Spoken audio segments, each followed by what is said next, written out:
समय की बात है। रमेश और सचिन नाम के दो भाई थे।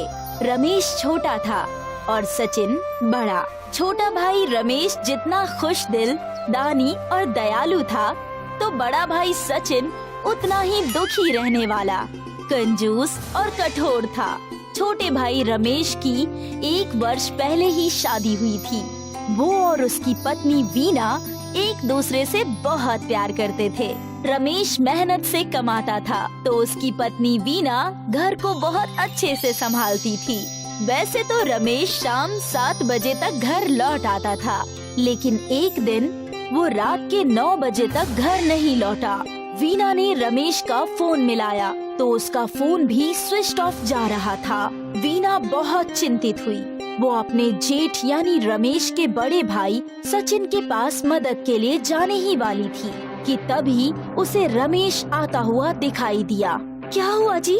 आज इतनी देर कैसे हो गई? पता है मैं कितनी परेशान हो गई थी। अरे रास्ते में ट्रैफिक जाम हो गया था और एक कारण और था। और कौन सा कारण था? बताओ। आज हमारी शादी की पहली सालगिरह है ना, मैं तुम्हारे लिए गुलदस्ता खरीदने गया था। दुकान पर काफी भीड़ थी और लौटते समय ट्रैफिक जाम हो गया, इसलिए इतनी देर हो गई। ये गुलदस्ता तो बेहद खूबसूरत है। मुझे तो लगा कि सालगिरह का दिन आपके ध्यान में ही नहीं होगा। अरे भाई, ध्यान क्यों नहीं होगा? आखिर तुम्हारे आने से ही तो मेरी जिंदगी में खुशियाँ आई हैं। एक दिन जब रमेश रोड क्रॉस कर रहा था तो एक तेज स्पीड की कार उसके पैर से टकराई। एक्सीडेंट के कारण रमेश अनिश्चित समय के लिए बिस्तर पर पड़ गया। देखो वीना, तुम्हारे पति ठीक हो सकते हैं, लेकिन इनका ऑपरेशन करना पड़ेगा। ऑपरेशन की फीस 2 लाख है। जब इंतजाम हो जाए तो मुझे बता देना। अभी फिलहाल के लिए मैं दवा लिख देता हूँ। वीना के सिर पर पहाड़ टूट पड़ा। उसके पति को नौकरी करते हुए ज्यादा समय नहीं हुआ था। वो भला 2 लाख रुपए कहाँ से देती?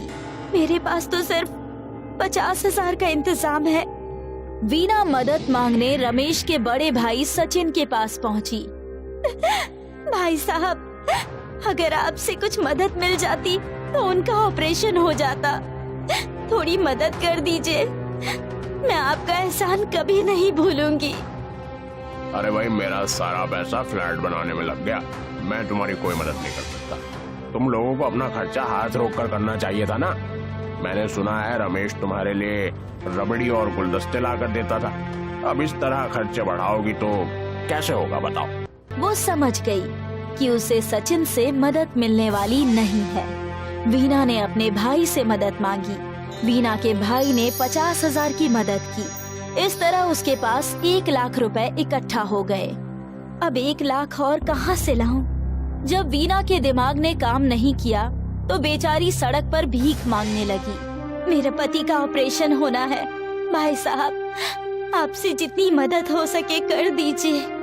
एक दिन इसी तरह वीना जब सड़क पर भीख मांग रही थी तो एक आदमी ने वीना को आवाज दी। अरे भाभी जी, यहाँ आइए। वीना उस आदमी के पास जाकर बोली, क्या आप मुझे बुला रहे हैं? अरे हाँ, मैं आप ही को बुला रहा था। मैं आपके पति रमेश को जानता हूँ। अरे मुझे ये नहीं समझ में आ रहा कि आप भीख क्यों मांग रही हैं? रमेश का एक्सीडेंट हो गया है। मुझे 2 लाख रुपए की जरूरत है। 1 लाख का इंतजाम हो चुका है और 1 लाख रुपए इकट्ठे करने हैं। ओह अच्छा, तो ये बात है।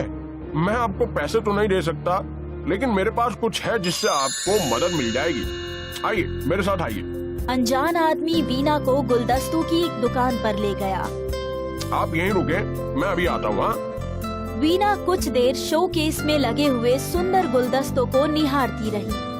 कुछ देर बाद वो आदमी एक गुलदस्ता लेकर बाहर आया। ये लीजिए, ये गुलदस्ता अपने घर ले जाइए। जब किसी के प्रति अच्छा भाव यानी अच्छे विचार रखकर आप ये गुलदस्ता उसे देंगी तो आपकी मनोकामना पूरी हो जाएगी। मैं समझी नहीं, किसी के प्रति अच्छा भाव रखने का क्या मतलब है? और आप कौन हैं?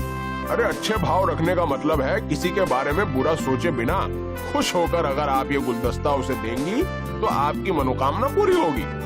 रही बात मेरी, तो मुझे आप अपने पति का दोस्त समझिए। हाँ, अब मैं चलता हूँ। वीना गुलदस्ते को लेकर अपने घर पहुंची। सबसे पहले मैं ये गुलदस्ता अपने पति को दूंगी। वीना ने रमेश को गुलदस्ता दिया और कहा, मैं जल्द से जल्द आपके स्वस्थ होने की कामना करती हूँ।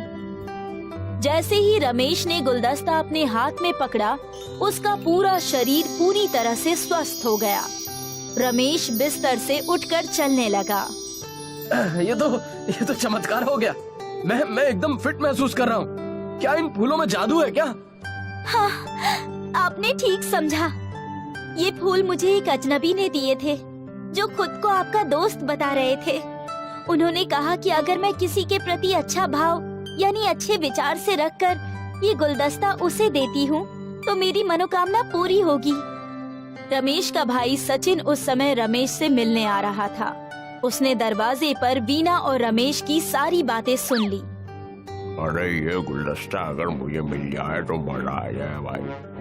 मैं ये गुलदस्ता अपनी पत्नी को दूंगा और मेरी पत्नी मुझे। इस तरह एक दूसरे को गुलदस्ता देते रहेंगे और ढेर सारा सोना इकट्ठा कर लेंगे। सचिन दौड़ा दौड़ा अपने घर गया और अपने घर से 1 लाख रुपए ले आया। अरे भाई रमेश, मुझे बहुत अफसोस है कि उस समय मैं रुपयों का इंतजाम नहीं कर सका, पर अब मैं तुम्हें रुपए देने के लिए लाया हूँ। अरे भैया, मैं पूरी तरह से ठीक हो चुका हूँ, इसलिए इन रुपए को आप अपने पास ही रखिए। अरे भाई एक बात बताओ रमेश, तुम इतनी जल्दी बिना ऑपरेशन के कैसे ठीक हो गए? हाँ, रमेश ने सचिन को जादुई गुलदस्ते के बारे में सब कुछ बता दिया। अरे रमेश, कुछ दिनों के लिए वो गुलदस्ता मुझे दे दो भाई। मैंने तुम्हें बताया नहीं कि मैंने डिफेंस कॉलोनी में एक फ्लैट बुक किया था, लेकिन वो प्रोजेक्ट फंस गया और मेरे सारे पैसे भी फंस गए। अपने बच्चों की स्कूल फीस देने के लिए भी पैसे मेरे पास नहीं है। घर का राशन कर्ज लेकर आ रहा हूँ। सच बताऊं तो जो पैसे तुम्हारे मदद के लिए मैं लेकर आया हूँ, ये भी मैं उधार मांग कर लेकर आया हूँ। इस तरह सचिन ने रमेश को अपनी बात में उलझा लिया। बीना, रमेश भाई को वो गुलदस्ता दे दो। लेकिन आप जब बीमार थे तो उन्होंने आपकी कोई मदद नहीं की थी। अरे छोटी छोटी बातों को भूल जाओ बीना, और सचिन भाई को गुलदस्ता दे दो। वीना ने सचिन को गुलदस्ता दे दिया। सचिन बहुत खुश होकर अपने घर पहुंचा।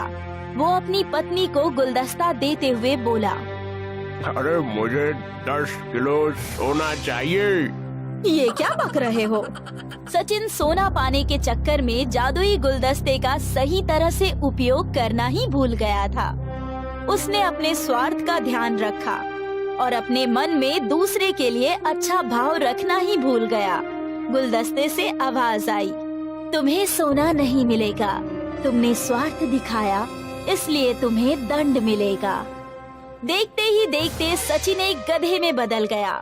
हाय राम, ये क्या हो गया?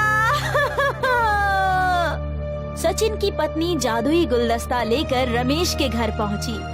मेरे पति अपने स्वार्थ के कारण गधा बन गए हैं, जल्दी से कुछ कीजिए।